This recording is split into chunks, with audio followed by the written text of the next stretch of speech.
अब एक चीज़ आ जाती है, क्वेश्चन मैंने PYQ के बेसिस पे मैंने बनाने की कोशिश की है। ऐसा एक क्वेश्चन PYQ में आया था, बस उसमें थोड़े से वर्ड मैंने चेंज किए।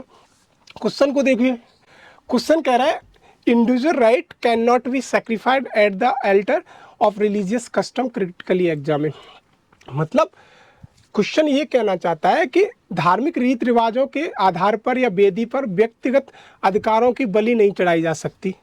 मतलब ये कह रहा है कि ये क्वेश्चन कि जो हमारे रिलीजियस प्रैक्टिस हैं उनको हम किसी भी इंडिविजुअल की जो भी राइट है, इंडिविजुअल राइट जो मेंशन कॉन्स्टिट्यूशन में, फंडामेंटल राइट स्पेशली, उनको हम सैक्रिफाइस नहीं कर सकते on the basis of the religious practice.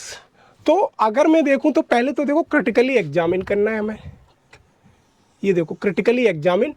और क्रिटिकली एग्जामिन का मतलब ऐसे समझो कि जैसे हम बार बार पहले भी पढ़े हैं कि हमें पहले ये देखना है कि हाँ कि रिलीजियस ट्रेडिशन है वो सही है, दूसरा इंडिविजुअल राइट, और बीच में वे फॉरवर्ड, लास्ट में हमें कंक्लूजन कर देना है। तो सबसे पहले क्वेश्चन का देखो नेचर समझो। क्वेश्चन आर्टिकल 25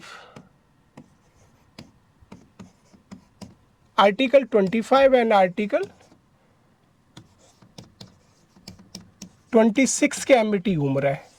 पूरा क्वेश्चन बात कर रहा है इंडिविजुअल रिलीजियस फ्रीडम, व्यक्तिगत रिलीजियस फ्रीडम, और एक कम्युनिटी की to manage the religious tradition, उनकी बात कर रहा है। पूरा क्वेश्चन है, मतलब क्वेश्चन का जो पूरा घूम रहा है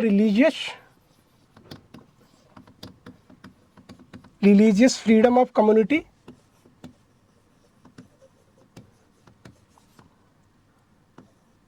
freedom of community versus individual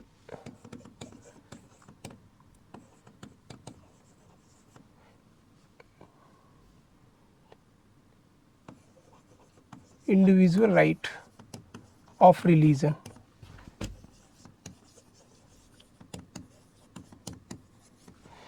मतलब पूरा क्वेश्चन इन्हीं दो आर्टिकल के आसपास घूम रहा है। अगर हम इन दो आर्टिकल को समझ लें अच्छे से तो हमारा क्वेश्चन पूरा बन जाएगा।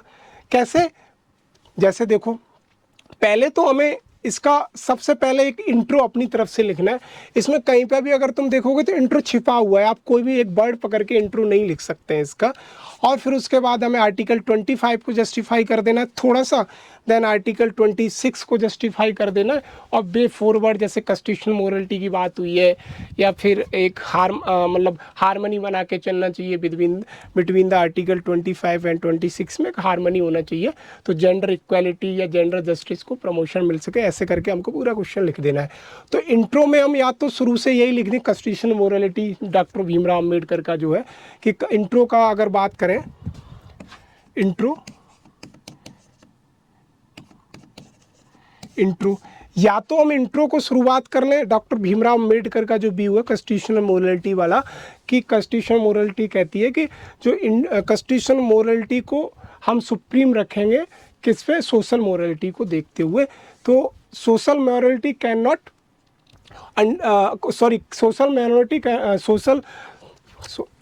Social morality can not undermine the norms of the constitution morality. तो ये इसको हम पूरा लिख सकते हैं यहाँ से इंट्रो, थोड़े वर्ड बढ़ा के इक्वलिटी की बात करता है, इंडिविजुअल राइट, ऐसे करके हम फंडामेंटल राइट आर्टिकल 25 यहाँ से इंट्रो लिख सकते हैं। अगर ऐसा इंट्रो नहीं लिख सकते हैं तो हम ऐसे लिखते हैं कि इंडिया है जो एक प्लूरल सोसाइटी है, तो कॉन्स्टिट्यूशन क्या करता है, seek to promote the harmony between the individual right and the community right. However कभी कभी ऐसी सिचुएशन आ जाती है तो we have to maintain the constitution minority. तो यहाँ से हमारा इंट्रो हो जाएगा। देन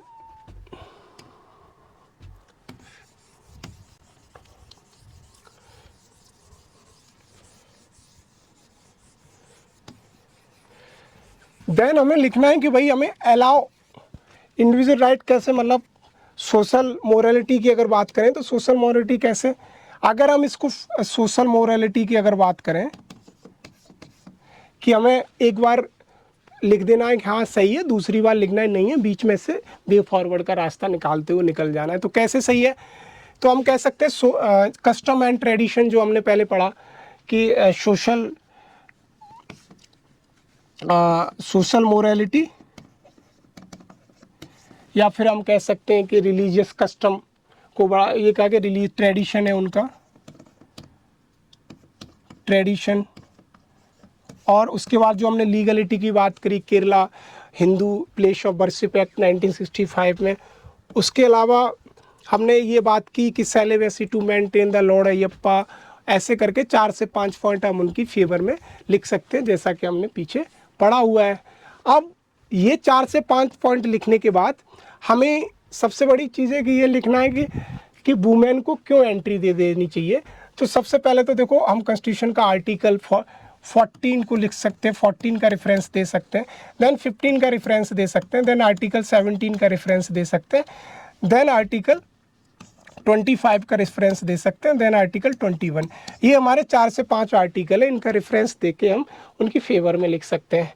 देन हम ये कह सकते हैं rationality as per scientific temper, situation या टाइम के अनुसार, टाइम जैसे बढ़ता है तो हमारी जो कस्टम एंड ट्रेडिशन है चेंज हो जाता है। यहाँ पे सती सिस्टम या child marriage act, child marriage वाला यहाँ से हम एग्जांपल डाल सकते हैं। उसके अलावा हम लिख सकते हैं कि वुमेन एम्पावरमेंट को, जेंडर जस्टिस को बढ़ावा देखने की बात कर सकते हैं। और दूसरा हम ये कह सकते हैं कि जैसे अगर बात की जाए कि जेंडर जस्टिस के अलावा हम एसटीजी भी डाल सकते हैं, जहाँ पे हम इक्वलिटी, जेंडर इक्वलिटी की बात करते हैं। ये हमारा एक हो गया। फिर उसके बाद आता है वे फॉरवर्ड। तो वे फॉरवर्ड में हमें क्या करना है,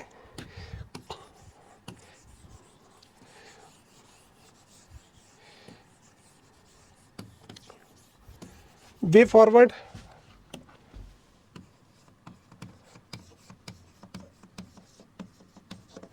वे फॉरवर्ड में सबसे पहले तो जैसे हमने कहा कि डॉक्ट्रिन ऑफ एसेंशियलिटी को डिफाइन करना चाहिए। वहाँ पे मुझे ध्यान नहीं रहा था कि डॉक्ट्रिन ऑफ एसेंशियलिटी हम उनकी फेवर में भी डाल सकते हैं। डॉक्ट्रिन ऑफ एसेंशियलिटी को हमें डिफाइन करना चाहिए।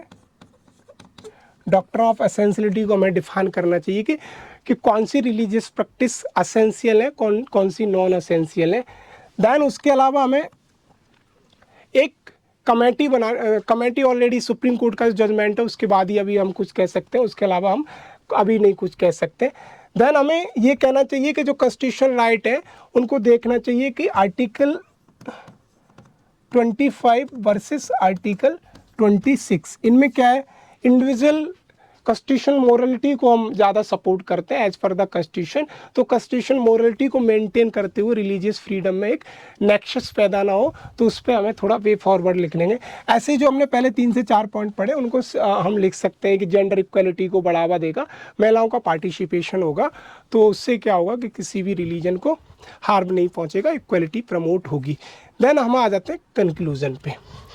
कंक्लूजन में देखो, कंक्लूजन की बात करें तो यहाँ से कंक्लूजन देखो, हमारा conclusion with in the ambit of the constitution होना चाहिए। चाहे कोई कुछ भी कहे, हमारे जो रूल एंड रेगुलेशन है या फिर हमारे कॉन्स्टिट्यूशन में जो भी है, कॉन्स्टिट्यूशन मोरालिटी की बात की गई डॉक्टर भीमराव अम्बेडकर ने, तो हमारा विद इन द कॉन्स्टिट्यूशन के एम्बिट में ही रहते हुए हमारा कंक्लूड होना चाहिए। और दूसरे शब्दों में कहूँ कि अगर ये पूरा क्वेश्चन है, बेशक हमने फेवर लिखा या डिसफेवर लिखा, लेकिन हमारा जो वे फॉरवर्ड है वो विद इन द कॉन्स्टिट्यूशन के एम्बिट में, हमने कहा आर्टिकल 25 एंड 26 में एक प्रॉपर मेंटेन होना चाहिए, सो नेक्सस पैदा ना हो। ऐसे ही कंक्लूजन में, या तो आप कंक्लूजन में मान लीजिए कि कॉन्स्टिट्यूशन मोरालिटी से कर सकते हैं, अगर आप इंट्रो में दूसरे तरीका से, अगर यहाँ पे आपने इंट्रो कॉन्स्टिट्यूशन मोरालिटी से शुरुआत कर दिया, तो यहाँ पे आप plural society to maintain the harmony between the article 25 and 26 को, यूनिटी एंड इंटीग्रिटी मेंटेन रहे, जेंडर एम्पावरमेंट हो, ऐसे करके आप पूरा लिख सकते हैं। अगर आपने यहाँ पे कॉन्स्टिट्यूशन मोरालिटी इंट्रो में नहीं लिखा, तो यहाँ पे आप as per the doctor Bhimrao Ambedkar constitutional morality should be favoured as compare to the social morality, कि सोशल मोरालिटी को हम बढ़ावा न दें बल्कि कॉन्स्टिट्यूशनल मोरालिटी को दें। तो all the rule and regulation should be within the ambit of the constitution.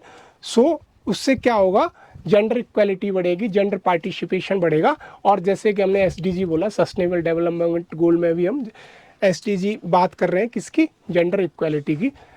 आज का टॉपिक हमारा यही था, बाकी हम इसको जब सुप्रीम कोर्ट का इस पर फाइनल जजमेंट आ जाएगा उसके बाद डिस्कशन करेंगे।